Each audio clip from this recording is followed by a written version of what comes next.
Quick fun fact that I just learned. Did you know that vitamin A is available in liver and organ meats in highly absorbable forms? So much so that you absorb about 80% of the vitamin A, whereas when you get it from vegetable forms, such as from carrots or beta carotene, you only absorb about 3%.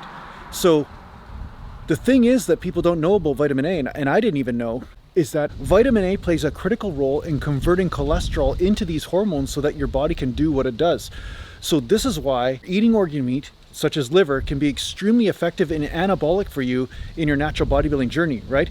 So make sure you're not shortchanging yourself. So if you can't stomach eating liver, make sure you check out Ancestral Supplements. I have the link in the description. You get 10% off.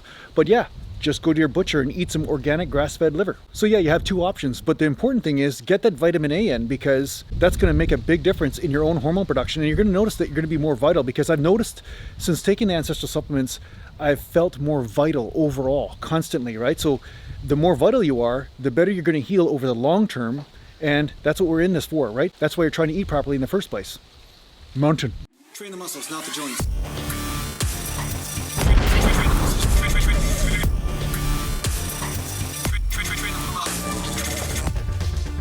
Welcome back to Natural Gallant Bodybuilding, and today I'm going to talk to you about just the simplicity of training itself, just the simplicity of it.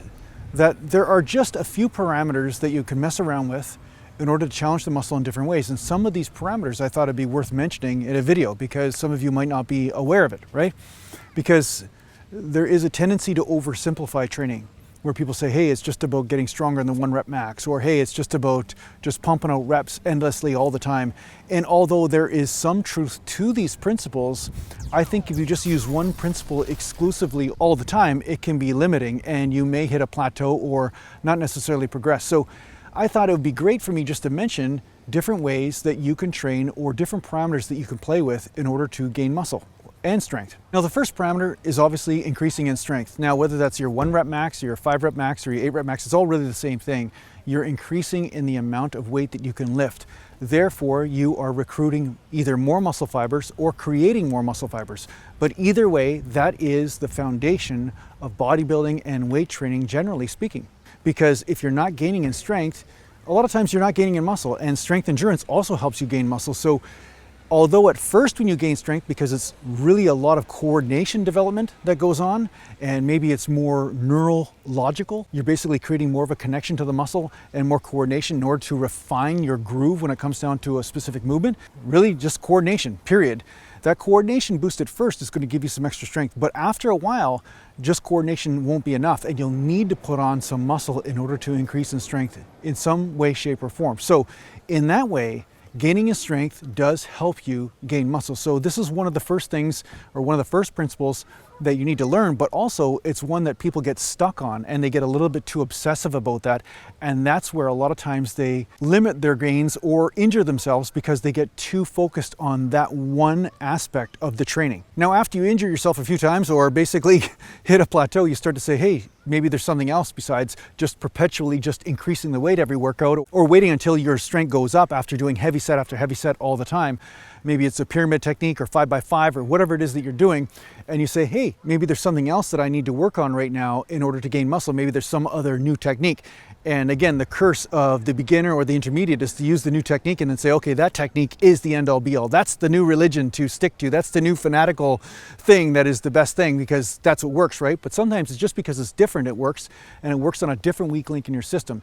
So the next thing I would say is just increasing reps, like endurance work, as far as strength endurance goes, not just endurance work like running up mountains and stuff, because that's going to basically work against you. But what I'm saying is endurance work when it comes down to rep ranges, like doing sets that last about a minute long, or a minute and a half, or 45 seconds, or whatever, because you're causing that muscle to perpetually pump and contract and relax, there is going to be an increased amount of recruitment of different muscle fibers that are responsible for strength endurance.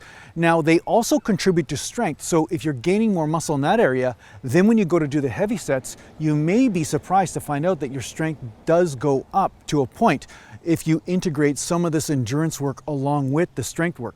So that's another reason why it's important to change up those rep ranges, which I always talk about, but this is a primary reason why. The other thing is that just challenging the muscle in a different way is going to cause adaptation in the muscle, and that's really it. You're trying to challenge the muscle in different ways so that you're hitting those different muscle fibers, and maybe there's a blood flow restriction in the area. Maybe the blood flow needs to get better, and sometimes by pumping out those reps and the constant contraction and relaxing, maybe you're increasing blood flow. So now the recovery goes up, and then when you use the heavy weight, you're not necessarily limited by blood flow, right? So there could be many reasons why this works, but this is just one of the possible reasons of why it works, but changing that rep range up can really help you out. And it is another way to challenge the muscle, which basically helps break up mentally the way you're training, right? So if you're doing heavy all the time, sometimes doing some high rep sets is really invigorating, and it actually helps you get more motivation to train because it's just a different type of feeling, a different type of pump, right? And that can feel quite pleasurable. Mountain.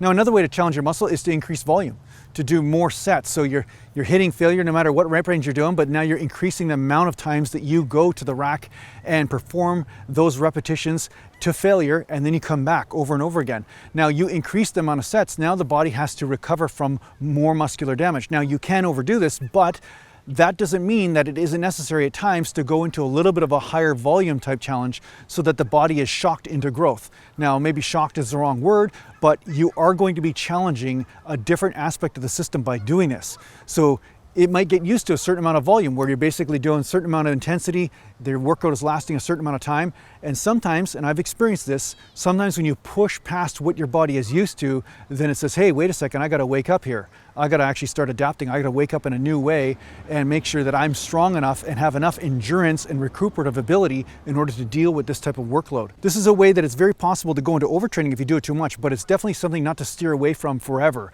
You know, don't be afraid to shock a muscle like crazy for a workout and see what happens. Now, another way that I play around with working out is not just volume, but I play around with frequency. So I train the muscle a lot more often. Maybe it's a really low amount of volume in the workout, but I train the muscle a lot more often, and sometimes I find that's a great way to shock the system for periods of time. You might be doing a workout once a week on a body part and then having lots of time off. Well, maybe that body part is craving a little bit more movement, a little bit more of the callus principle. Like I say, you know, just constantly reminding it that it has to be strong. Doing that for a period of time might actually help shock you into growth. And this is a great technique to do for a period of time. Now, you might not be like me. Maybe it doesn't work for you all the time. Maybe it's just a short-term policy, but it's definitely worth looking at because it is a different type of stimulus to perpetually stimulate the muscle over and over again over a period of a week or two. Just make sure that you lower the volume enough per workout so that you don't experience overtraining or joint pain. But it is definitely a relevant way to train the muscle. When it's a little bit sore, a little bit tight, you will notice that you get a little bit more of a breakdown, a little bit more of a perpetual pump all the time, and you may find that you're actually stronger, especially in the strength endurance area, because there's that springiness to the muscle. So it's almost like the muscles are already contracting for you when you go to lift the weight. Now, the next technique to increasing the challenge on the muscle might be range of motion. And this is, again, one of those things that you have to be careful with, because if you do excessive range of motion, you're just going to be pulling on the tendons and the joints. But sometimes different ranges of motion can help stretch that muscle belly more effectively. So hence, you're doing a standing dumbbell curl and then you go to an incline curl instead, and you'll notice that the muscle belly stretches more in the bicep. So maybe that's going to be the secret to getting development in that area. So as you experiment with different movements, you may find that certain ranges of motion challenge the muscle you want to hit more so than others. And it is your duty to find out what that range of motion is in any one movement to see where that stretch is actually taking place. And if you're finding the stretch is taking place in that muscle belly by going a little bit deeper, then by all means go ahead, especially if you're not noticing the stress in the joint.